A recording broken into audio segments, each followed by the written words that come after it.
instead of having a mindset like Paul going on missions, a tent maker. He had a business, so he was able to go and do, and not, even though he received the offerings of the church, he would still go on. He still was able to survive, even if the church wasn't able to do it.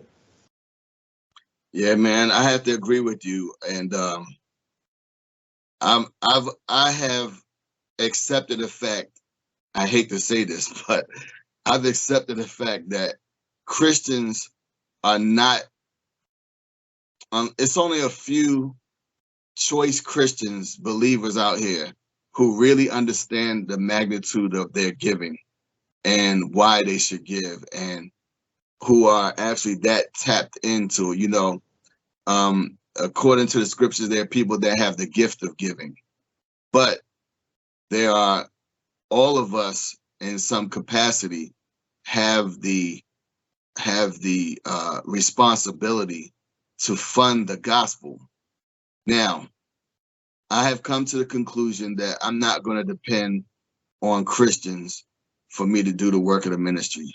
I'm sorry, but too many times, the kind of people that I've seen out here that, tend to have a lot of money, it seems, are the ones who constantly on TV, in so many words, giving somebody a promise for something that they give a certain amount of money and all this kind of stuff. And I ain't doing no gimmicks like that. I'm sorry, right. It's not gonna happen.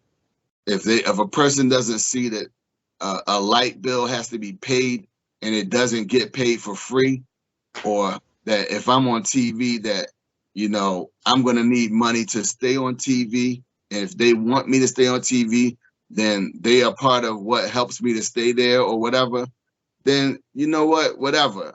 I mean, I'm not asking them, I'm not begging them, I'm just going to keep on moving forward with the mindset that until the day comes that God sends some people my way that actually see the vision and they see how they can help and they actually want to help, and then they make it a priority to help, then it is what it is. I'm funding the gospel, that the ministry that God has given me. I'm funding it with the money that God puts in my hands, and I'm not depending on anybody else.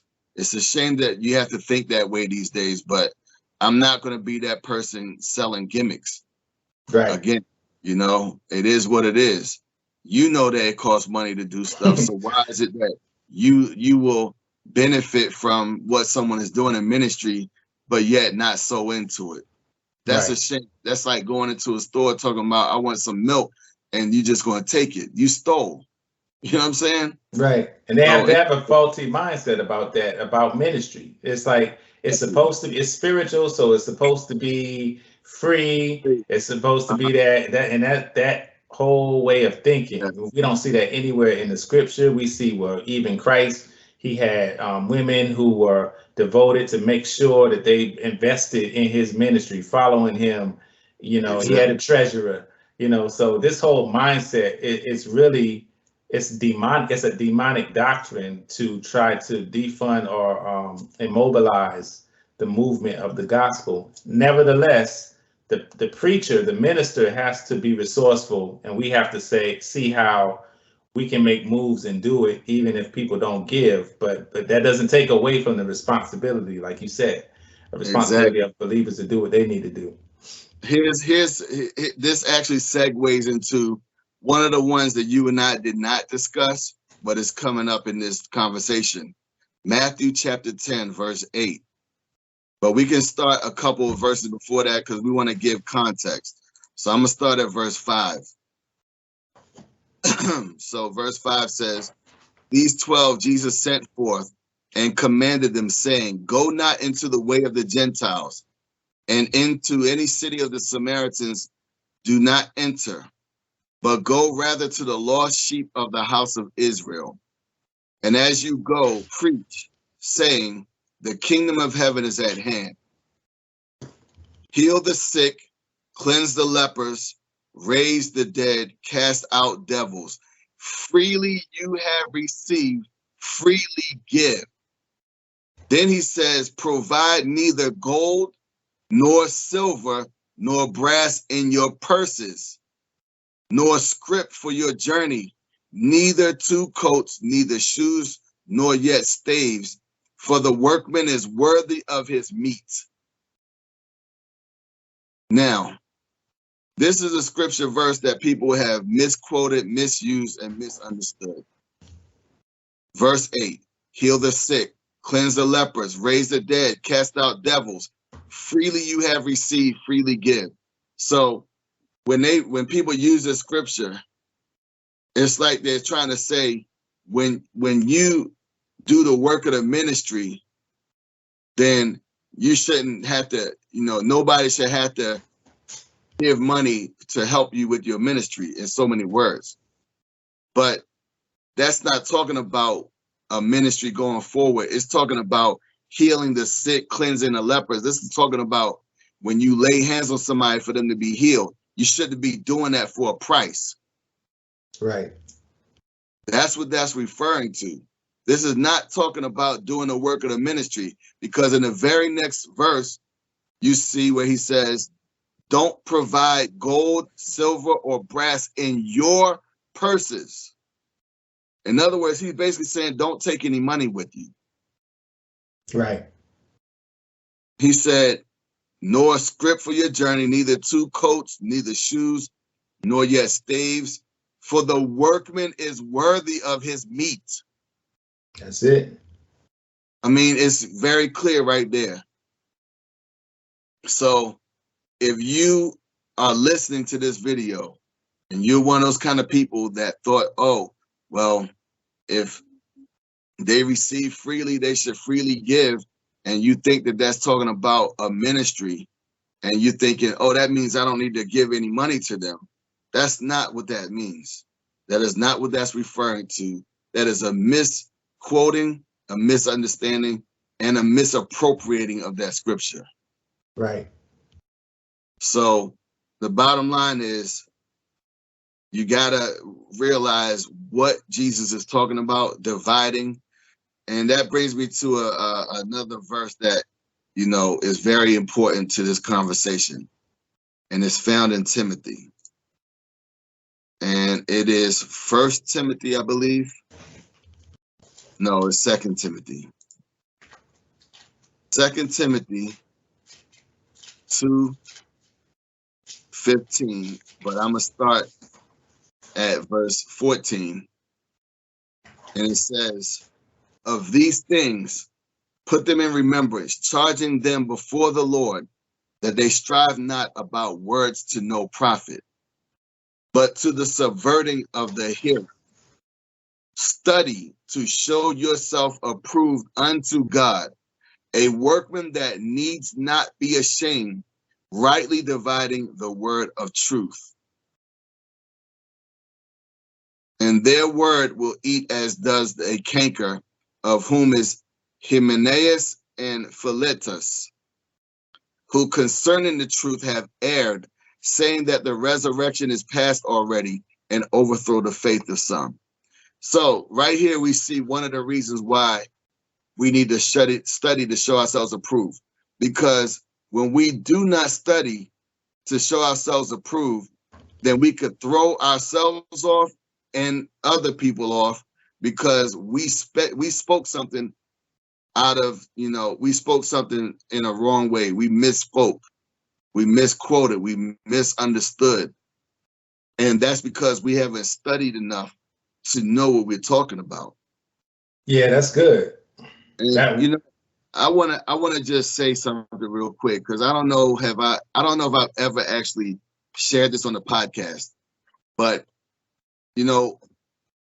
first of all, I've known for most of my life, since I was about, I don't know, probably 6 years old or something around that time, 6 to 8, somewhere between there, the Lord revealed to me through my grandmother that I had a call of God on my life into the ministry.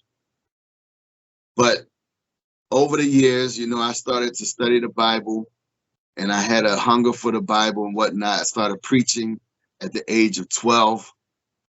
And then by the time I was a teenager, I was really heavily into the book of Revelations. And already by that time I had been, baptized in the Holy Spirit and water and all that. And when I got to the point where I was an adult, I was working at this company, which is ironic. The name of it is kind of ironic. It was called Bethlehem Steel, Bethlehem being the key word. And I was there for 8 years approximately. And during that 8 years, the way that the job was set up was if you did not have any work to actually do, you sat in the shop until you were called to fix something. That's just the way it worked. And so I was on shift work. And literally, I would come in, I would bring my Bible, my concordance, a notebook, and sometimes I would bring a couple books with me that I've been reading, trying to get a deeper understanding of spiritual truths. And I would sit there, and I had a corner that I would sit in, and I literally could study the Bible for 24 hours or more per week based on that alone. That's something that is unheard of. There's not many people that's able to study the Bible for 24 hours a week. And that was the minimum that I was able to study. Because if you think about it, I was there for an 8-hour day, 5 days a week. And for 8 hours, many days I would be there for 8 hours and not have to do anything. And I could sit in that corner and I could study. Right. So that didn't even include the amount of time I studied the Bible when I was at home. I studied the Bible at home too. And I would break out my concordance, and back then it was a big, thick book like this. It was a thick book. And you just flipping the pages and looking for keywords, and you find all the verses that keyword is in. It was amazing how much you could learn from the Bible just looking at all the scriptures in front of you that have that one key word, and you look at all the verses that stick out to you and like, wait a minute, let me see what that said here. And then all of a sudden, it's like all this revelation is just opening up to you. Right. Anyway, my point is this, man, just so people know, because like I said, I may or may not have ever actually explained this to my audience and for those that are coming on, but I've studied the word for many, many hours and years. And I've learned a whole lot. And I've actually gone into places that people who've gone to seminaries haven't even gone. And they might go into some stuff like what the Greek language says about certain things and what the Hebrew language might say about certain things. I've dabbled in the Hebrew and the Greek language, and I know certain words and whatnot as well. But, knowing certain things like grammar and all that kind of stuff in the Hebrew and Greek, it is useful for certain things. But bottom line, when you study the word like I'm talking about, you know a lot. You will learn a lot.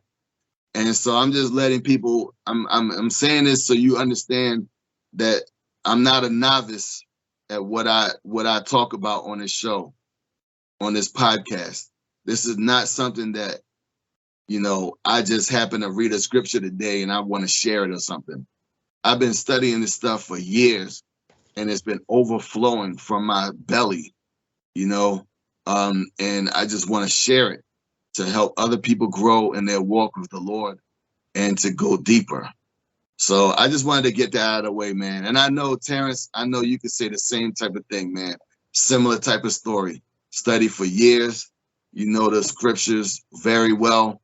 And then you had experiences outside of studying the Bible that actually help you to get more insight into what the scriptures are saying, and whatnot. So I just wanted to share that before we move on. But today, like we've said from the beginning, we're talking about misquoted, misappropriated, and misunderstood scriptures.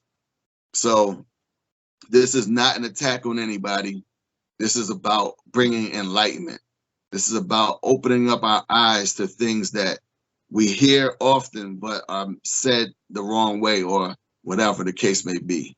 So I want to share something right before you go to the next thing on the topic of studying, because there's an aspect of studying the scriptures as digging into the actual scriptures, like you said, going into the Strong's Concordance, reading, referencing, and that kind of stuff. but I just want to encourage, because some people are not studious when it comes to reading